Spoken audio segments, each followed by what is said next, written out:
Bonjour ou bonsoir, où que vous soyez dans cette journée. Pour ceux qui me connaissent, ils me trouveront peut-être fatigué, d'autres trouveront que je n'ai pas la joie de vivre qui me caractérise, et certains sauront que je ne suis pas chez moi. En effet, je suis sorti de mon confinement. J'avais déjà annoncé à mes amis toute mon impuissance, ma tristesse et ma frustration d'être à 400 km à Nantes de ma grand-mère qui venait de faire un AVC et de ne pas pouvoir la soutenir. Mais là, ce week-end, c'est mon oncle qu'on a enterré.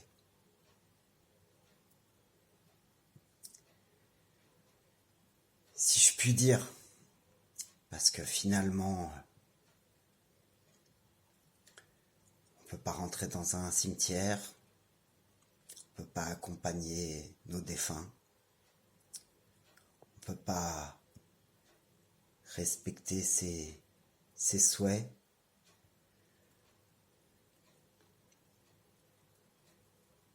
Et quand je vois qu'au mois de mars 2020, la cote de popularité de Macron et de l'autre là a augmenté, je ne pouvais pas sortir sans rien dire. Donc mon silence était chargé depuis quelque temps. Je sors de ma zone de confort pour faire cette première vidéo, alors que j'aime bien plutôt être discret ou derrière l'objectif. Mais là j'en peux plus de voir tout ce qui se passe. Parce que Tej, mon oncle, ce grand jovial, toujours prêt à rendre les gens heureux, eh ben, il s'est vu obligé de continuer à travailler à Roissy, à l'aéroport. D'ailleurs, c'en est où la privatisation d'ADP? En tout cas, pour l'instant, c'était toujours public. Puis on l'a obligé à travailler. Bien sûr, vu que les soignants et déjà tous les gens proches des gens malades n'ont pas de moyens de se protéger, lui non plus, il n'était pas protégé. Il a continué à travailler.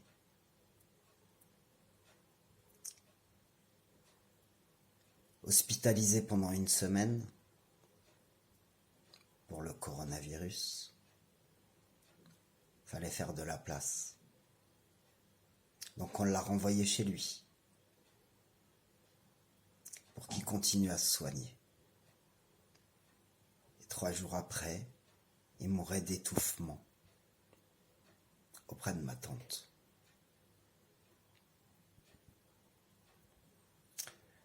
Je vous dis pas ça pour me plaindre, pour plaindre ma famille, parce que voilà, des pères, des frères, des sœurs, des enfants, des maris,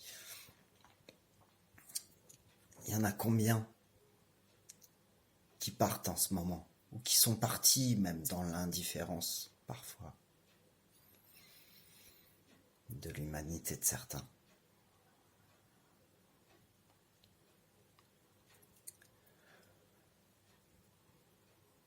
En tout cas, je pense sérieusement que ça aurait pu être évité. Et quand je me dis que justement, en quelques jours, on arrive à trouver des milliards quand il y a Notre-Dame qui brûle,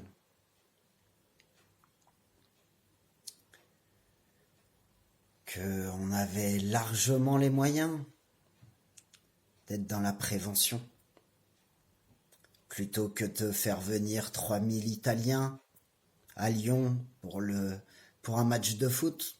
Et forcément, ça rapporte toujours à certains. Et ceux que ça rapporte, ils en ont rien à foutre des autres.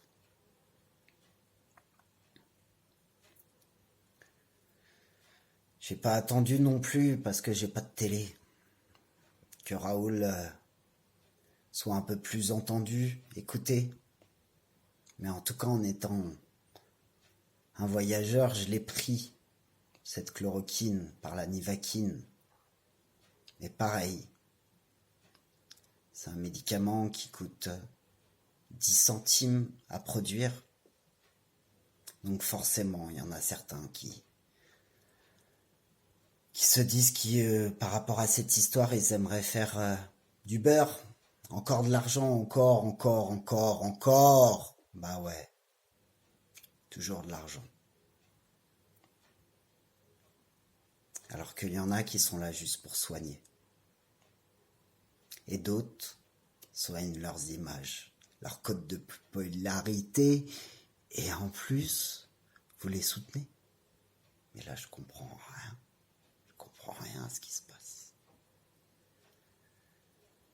Même si j'ai quand même l'esprit lucide, parce que même si j'ai pas de télé, ben je m'informe, je lis,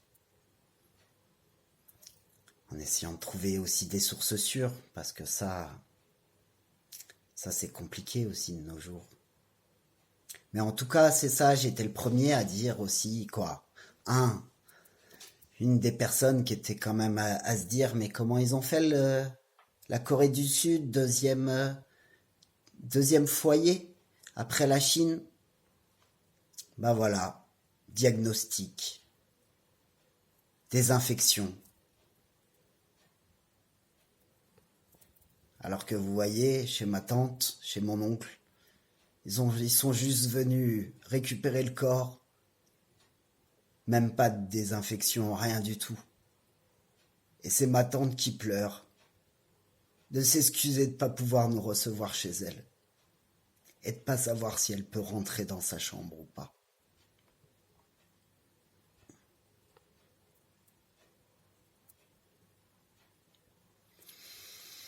En tout cas, pareil aussi, cette chloroquine qui existe depuis 1933, qui a été mise sur le marché quelques années plus tard, qui a été donnée à des gens sains, à des voyageurs qui avaient juste envie de se protéger du paludisme. Et ben cette chloroquine a été mise sous ordonnance en janvier par la ministre Buzyn. C'est quand même bizarre. Sachant qu'elle est la femme du docteur Lévy. Celui qui est justement en grippe avec Raoul et qui est aussi à la tête de beaucoup de choses comme ce laboratoire qu'on avait installé à Wuhan depuis 2017, où il y a beaucoup de laboratoires français qui sont là-bas, qui ont participé, en effet, à cette étude sur les virus. En tout cas, voilà, moi je me pose juste beaucoup de questions sur tout ça. Et je fais des constats. Quand je vois que aux États-Unis, il y a des médicaments qui ont fait 5500% d'augmentation en quelques jours. Qu'une société italienne qui vend ses valves respiratoires à 11 000 $ attaque cette vague de solidarité où des gens l'ont reconstruit pour 1 $ avec leur imprimante 3D pour sauver des vies dans les hôpitaux. Mais toujours l'argent, le pouvoir, l'avidité. Elle est où notre part d'humanité? Donc pour ceux qui s'inquiètent pour moi, je vous remercie. En tout cas, j'ai la foi d'être à la place où je suis. Alors que vous soyez au front,